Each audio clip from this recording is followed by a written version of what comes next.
ओम श्री कृष्णाय नमः। श्रीमद् भागवत पुराण तीसरा स्कंद पांचवा अध्याय विदुर जी का प्रश्न और मैत्रेय जी का सृष्टि क्रम वर्णन। आशा करती हूँ इससे पहले के सभी अध्याय आपने ध्यानपूर्वक श्रवण किए होंगे। कथा आरंभ करते हैं।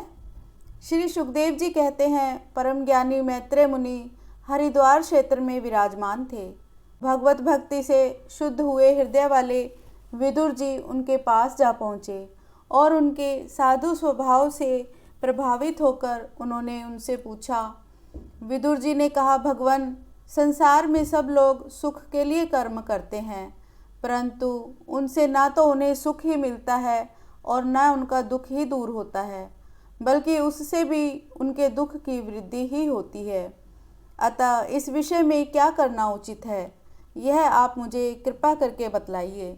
जो लोग दुर्भाग्यवश भगवान श्री कृष्ण से विमुख, अधर्मपरायण और अत्यंत दुखी हैं, उन पर कृपा करने के लिए ही आप जैसे भाग्यशाली भगवत भक्त संसार में विचरा करते हैं। हे साधो शिरोमणि, आप मुझे उस शांतिप्रद साधन का उपदेश दीजिए जिसके अनुसार आराधना करने से भगवान अपने भक्तों के भक्तिपूत हृदय में आकर विराजमान हो जाते हैं और अपने स्वरूप का अपरोक्ष अनुभव कराने वाला सनातन ज्ञान प्रदान करते हैं।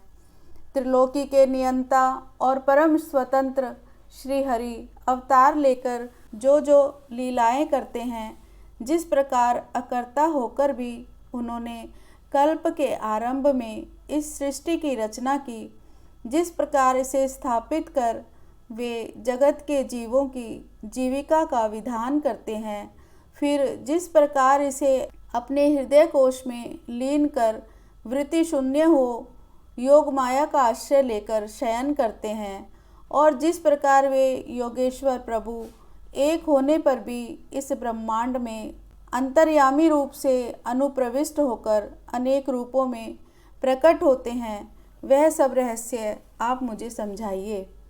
ब्राह्मण, गो और देवताओं के कल्याण के लिए जो अनेक अवतार धारण करके लीला से ही नाना प्रकार के दिव्य कर्म करते हैं, वे भी हमें सुनाइए।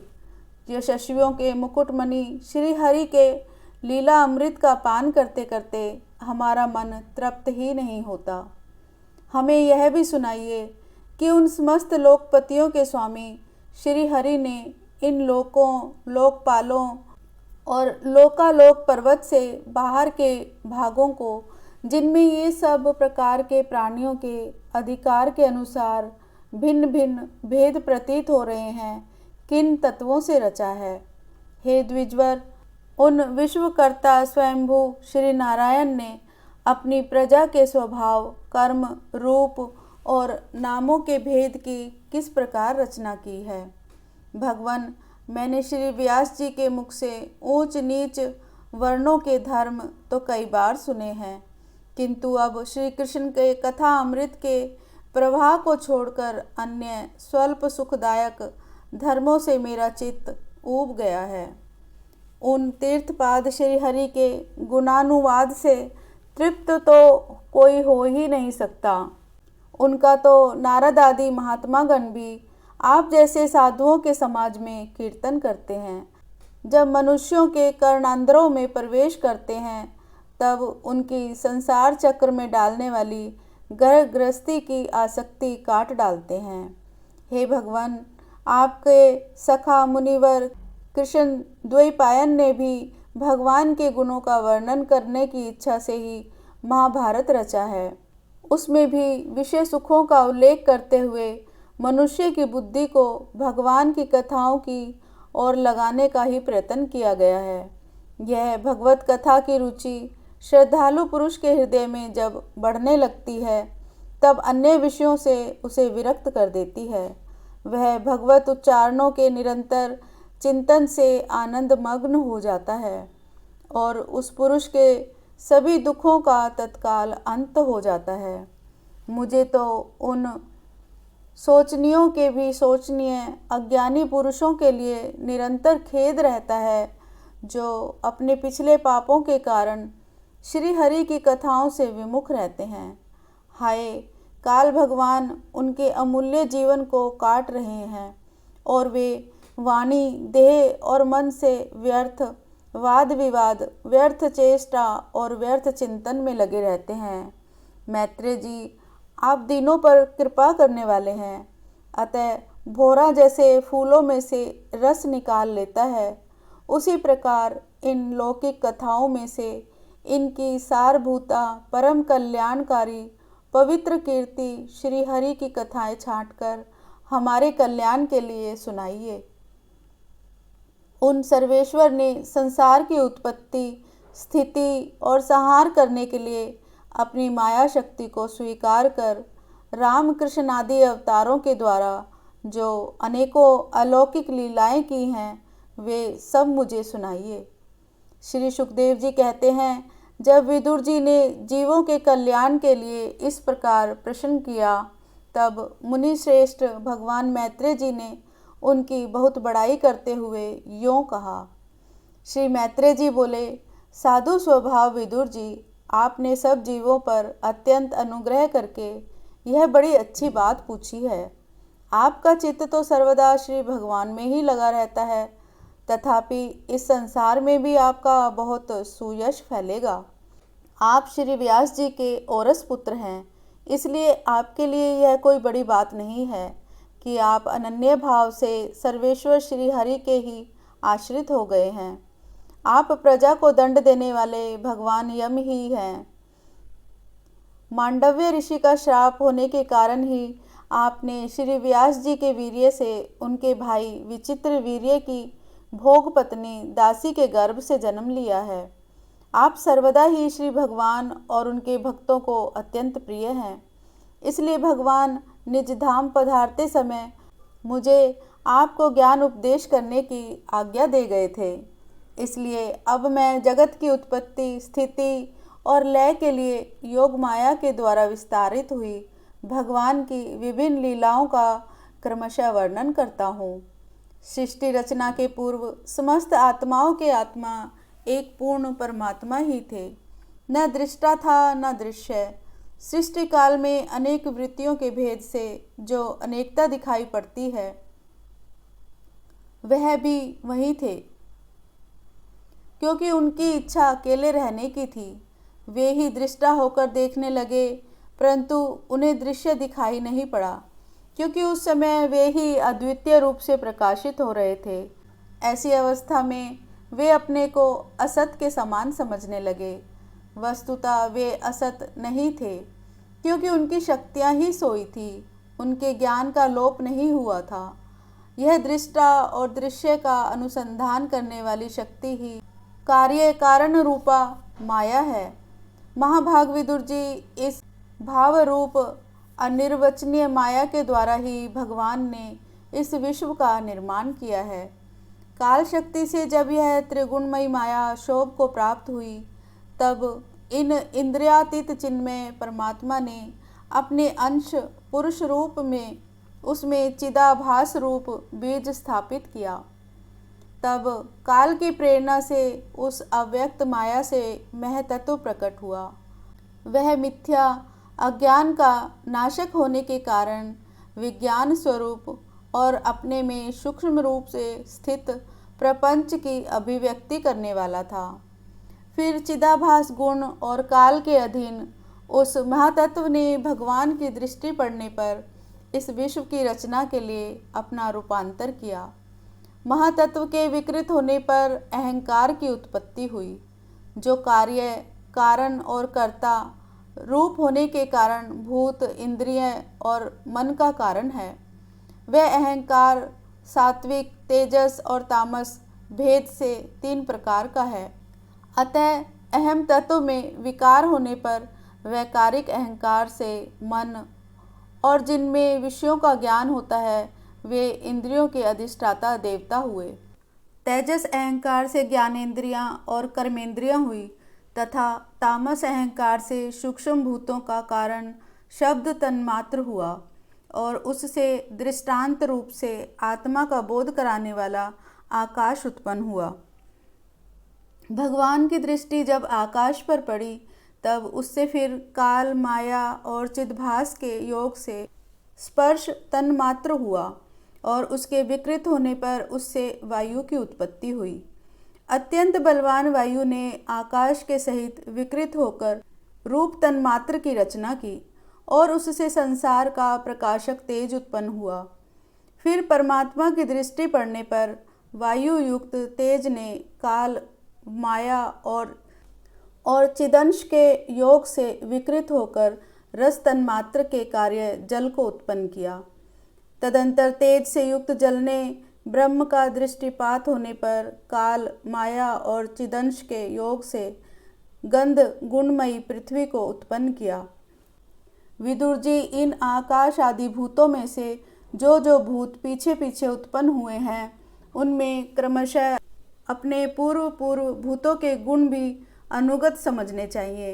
ये महतत्व आदि के अभिमानी विकार, विक्षेप और चेतना अंश विशिष्ट देवगण श्री भगवान के ही अंश हैं, किंतु अलग अलग रहने के कारण जब वे विश्वर रचना रूप अपने कार्य में सफल नहीं हुए तब हाथ जोड़कर भगवान से कहने लगे। देवताओं ने कहा, देव, हम आपके चरण कमलों की वंदना करते हैं। ये अपनी शरण में आए हुए जीवों का ताप दूर करने के लिए छत्र के समान है तथा इनका आश्रय लेने से यतिजन अनंत संसार दुख को सुगमता से ही दूर फेंक देते हैं। जगतकर्ता जगदीश्वर इस संसार में तापत्रय से व्याकुल रहने के कारण जीवों को जरा भी शांति नहीं मिलती।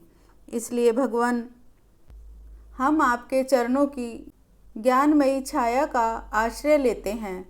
मुनिजन एकांत स्थान में रहकर आपके मुख कमल का आश्रय लेने वाले वेद मंत्र रूप पक्षियों के द्वारा जिनका अनुसंधान करते रहते हैं तथा जो संपूर्ण पापनाशिनी नदियों में श्रेष्ठ श्री गंगा जी के उद्गम स्थान है, आपके उन परम पावन पाद पद्मों का हम आश्रय लेते हैं, अर्थात आपके चरण कमलों का हम आश्रय लेते हैं।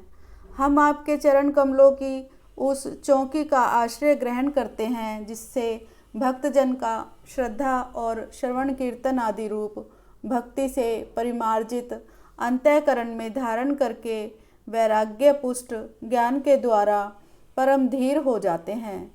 ईश, आप संसार की उत्पत्ति, स्थिति और संहार के लिए ही अवतार लेते हैं, अतः हम सब आपके उन चरण कमलों की शरण लेते हैं जो अपना स्मरण करने वाले भक्तजनों को अभय कर देते हैं।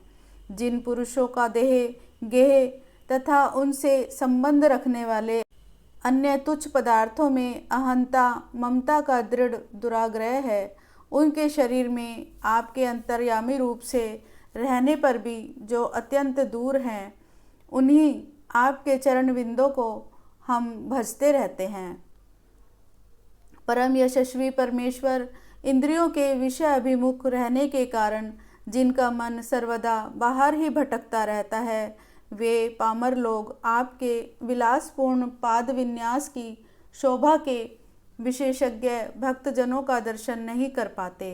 इसी से वे आपके चरणों से दूर रहते हैं।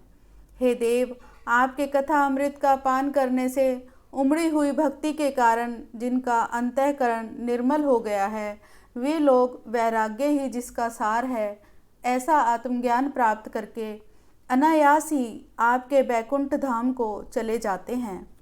दूसरे धीर पुरुष चित्त निरोध रूप समाधि के बल से आपकी बलवती माया को जीतकर आप में ही लीन तो हो जाते हैं, पर उन्हें श्रम बहुत होता है, किंतु आपकी सेवा के मार्ग में कुछ भी कष्ट नहीं है। आदिदेव, आपने सृष्टि रचना की इच्छा से हमें त्रिगुणमय रचा है, इसलिए विभिन्न स्वभाव वाले होने के कारण हम आपस में मिल नहीं पाते और इसी से आपकी क्रीड़ा के साधन रूप ब्रह्मांड की रचना करके उसे आपको समर्पित करने में असमर्थ हो रहे हैं। अतः जन्म रहित भगवान, जिससे हम ब्रह्मांड रचकर आपको सब प्रकार के भोग समय पर समर्पित कर सकें और जहाँ स्थित होकर हम भी अपनी योग्यता के अनुसार अन्न ग्रहण कर सकें, तथा ये सब जीव भी सब प्रकार की विघ्न बाधाओं से दूर रहकर हम और आप दोनों को भोग समर्पित करते हुए अपना अपना अन्न भक्षण कर सकें, ऐसा कोई उपाय कीजिए। आप निर्विकार पुराण पुरुष ही अन्य कार्य वर्ग के सहित हम देवताओं के आदि कारण हैं। देव, पहले आप अजन्मा ही ने सत्वादि गुण और जन्मादि कर्मों की कारण रूपा माया शक्ति में चिद्भास रूप वीर्य स्थापित किया था।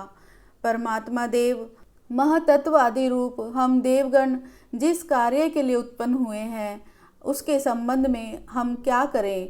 देव, हम पर आप ही अनुग्रह करने वाले हैं, इसलिए ब्रह्मांड रचना के लिए आप हमें क्रिया शक्ति के सहित अपनी ज्ञान शक्ति भी प्रदान कीजिए। इस प्रकार यह अध्याय यहीं समाप्त हुआ। छठा अध्याय, विराट शरीर की उत्पत्ति। श्री मैत्रेय ऋषि ने कहा, सर्वशक्तिमान भगवान ने जब देखा कि आपस में संगठित न होने के कारण ये मेरी महतत्ववादी शक्तियाँ विश्व रचना के कार्य में असमर्थ हो रही हैं, तब वे काल शक्ति को स्वीकार करके एक साथ ही महातत्व, अहंकार, पंचभूत, पंच तन्मात्रा और मन सहित 11 इंद्रियां, इन 23 तत्वों के समुदाय में प्रविष्ट हो गए। उनमें प्रविष्ट होकर उन्होंने जीवों के सोए हुए अदृष्ट को जागृत किया और परस्पर विलग हुए उस तत्व समूह को अपनी क्रिया शक्ति के द्वारा आपस में मिला दिया। इस प्रकार जब भगवान ने अदृष्ट को कार्योन्मुख किया, तब उस 23 तत्वों के समूह ने भगवान की प्रेरणा से अपने अंशों द्वारा अधिपुरुष विराट को उत्पन्न किया। अर्थात जब भगवान ने अंश रूप से अपने उस शरीर में प्रवेश किया, तब वह विश्व रचना करने वाला महतत्वादि का समुदाय एक दूसरे से मिलकर परिणाम को प्राप्त हुआ। यह तत्वों का परिणाम ही विराट पुरुष है, जिसमें चराचर जगत विद्यमान है। जल के भीतर जो अंड रूप आश्रय स्थान था, उसमें वह हिरण्यमय विराट पुरुष संपूर्ण जीवों को साथ लेकर 1000 दिव्य वर्षों तक रहा। यह विश्व रचना करने वाला तत्वों का गर्भ कार्य था तथा ज्ञान, क्रिया और आत्म शक्ति से संपन्न था। इन शक्तियों से उसने स्वयं अपने क्रमशः एक हृदय रूप, 10 प्राण रूप और 3 आध्यात्मिक, आदिदैविक और आदि भौतिक विभाग किए। यह विराट पुरुष ही प्रथम जीव होने के कारण, समस्त जीवों का आत्मा जीव रूप होने के कारण, परमात्मा का अंश और प्रथम अभिव्यक्त होने के कारण भगवान का आदि अवतार है। यह संपूर्ण भूत समुदाय इसी में प्रकाशित होता है। यह अध्यात्म, अधिभूत और आदिदेव रूप से 3 प्रकार का, प्राण रूप से 10 प्रकार का और हृदय रूप से 1 प्रकार का है। इस विश्व की रचना करने वाले महतत्ववादी के अधिपति श्री भगवान ने उनकी प्रार्थना को स्मरण कर उनकी वृत्तियों को जगाने के लिए अपने चेतन रूप तेज से उस विराट पुरुष को प्रकाशित किया, उसे जगाया। उसके जागृत होते ही देवताओं के लिए कितने स्थान प्रकट हुए, यह मैं बतलाता हूँ, सुनो। विराट पुरुष के पहले मुख प्रकट हुआ, उसमें लोकपाल, अग्नि और अंश वागेंद्रियों के समेत प्रविष्ट हो गया, जिससे यह जीव बोलता है। फिर विराट पुरुष के तालु उत्पन्न हुआ, उसमें लोकपाल, वरुण और अंश रस इंद्रियों के सहित स्थित हुआ, जिससे जीव रस ग्रहण करता है। इसके पश्चात उस विराट पुरुष के नथुने प्रकट हुए, उसमें दोनों अश्वनी कुमार अपने अंश घ्राणेन्द्रियों के सहित प्रविष्ट हुए, जिससे जीव गंध ग्रहण करता है। इसी प्रकार जब उस विराट देह में आंखें प्रकट हुई, तब उनमें अपने अंश नेत्र इंद्रियों के सहित लोकपति सूर्य ने प्रवेश किया, जिस नेत्र इंद्रियों से पुरुष को विविध रूपों का ज्ञान होता है। फिर उस विराट विग्रह में त्वचा उत्पन्न हुई, उसमें अपने अंश त्वगेंद्रियों के सहित वायु स्थित हुआ, जिस त्वगेंद्रियों से जीव स्पर्श का अनुभव करता है। जब इसके कर्ण छिद्र प्रकट हुए, तब उसमें अपने अंश श्रवणेन्द्रियों के सहित दिशाओं ने प्रवेश किया, जिस श्रवणेन्द्रियों से जीव को शब्द का ज्ञान होता है। फिर विराट शरीर में चर्म उत्पन्न हुआ, उसमें अपने अंश रोमों के सहित औषधियाँ स्थित हुई, जिन रोमों से जीव खुजली आदि का अनुभव करता है।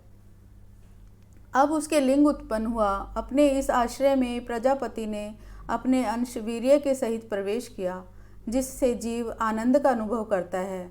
फिर विराट पुरुष के गुदा प्रकट हुई। उसमें लोकपाल मित्र ने अपने अंश पायु इंद्रियों के सहित प्रवेश किया। इससे जीव मल त्याग करता है। इसके पश्चात उसके हाथ प्रकट हुए। उसमें अपनी ग्रहण त्याग रूपा शक्तियों के सहित देवराज इंद्र ने प्रवेश किया। इस शक्तियों से जीव अपनी जीविका प्राप्त करता है। जब इसके चरण उत्पन्न हुए तब उसमें अपनी शक्ति गति के सहित लोकेश्वर विष्णु ने प्रवेश किया। इस गति शक्ति द्वारा जीव अपने गंतव्य स्थान पर पहुंचता है। फिर इसके बुद्धि उत्पन्न हुई। अपने इस स्थान में अपने अंश बुद्धि शक्ति के साथ वाक्पति ब्रह्मा ने प्रवेश किया। इस बुद्धि शक्ति में जीव ज्ञातव्य विषयों का ज्ञान जान सकता है। फिर इसमें हृदय प्रकट हुआ। उसमें अपने अंश मन के सहित चंद्रमा स्थित हुआ। इस मन शक्ति के द्वारा जीव संकल्प विकल्प आदि रूप विकारों को प्राप्त होता है। इसके बाद विराट पुरुष में अहंकार उत्पन्न हुआ।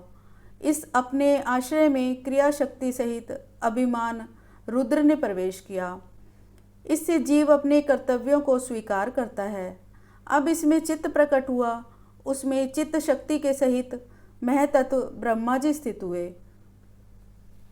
इस चित्त शक्ति से जीव चेतना को उपलब्ध करता है। इस विराट पुरुष के सिर से स्वर्गलोक, पैरों से पृथ्वी और नाभि से आकाश उत्पन्न हुआ।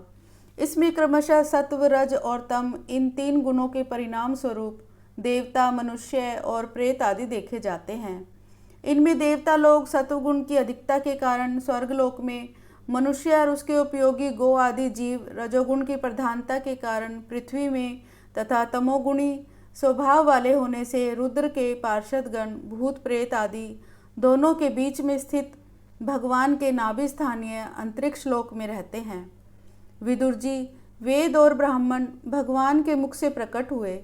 मुख से प्रकट होने के कारण ही ब्राह्मण सब वर्णों में श्रेष्ठ और सबका गुरु है। उनकी भुजाओं से क्षत्रिय व्रति और उसका अवलंबन करने वाला क्षत्रिय वर्ग उत्पन्न हुआ, जो विराट भगवान का अंश होने के कारण जन्म लेकर सब वर्णों की चोर आदि के उपद्रवों से रक्षा करता है। भगवान की दोनों जांघों से सब लोगों का निर्वाह करने वाली वैश्य वृत्ति उत्पन्न हुई और उन्हीं से वैश्य वर्ण का प्रादुर्भाव हुआ।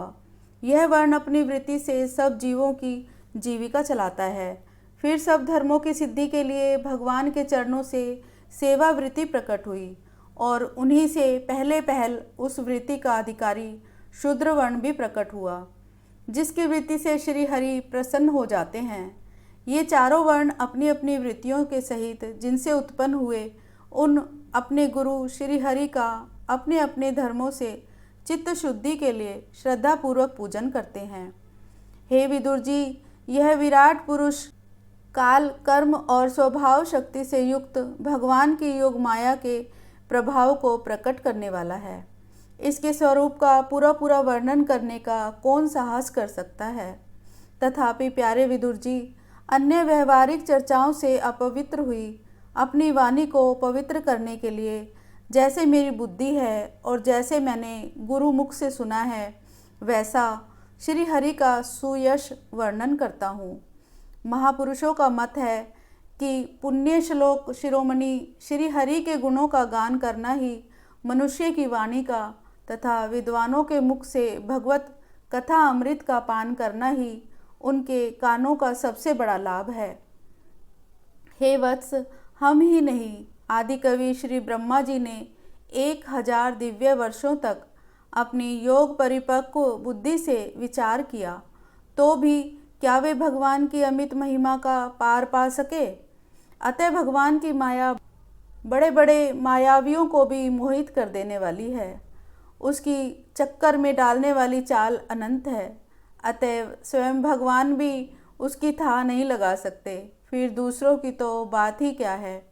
जहाँ न पहुँचकर मन के सहित वाणी भी लौट आती है तथा जिनका पार पाने में अहंकार के अभिमानी रुद्र तथा अन्य इंद्रिय अधिष्ठाता देवता भी समर्थ नहीं हैं, उन श्री भगवान को हम नमस्कार करते हैं। ओम श्री कृष्णाय नमः। यह अध्याय यहीं समाप्त हुआ। कथा अभी जारी है।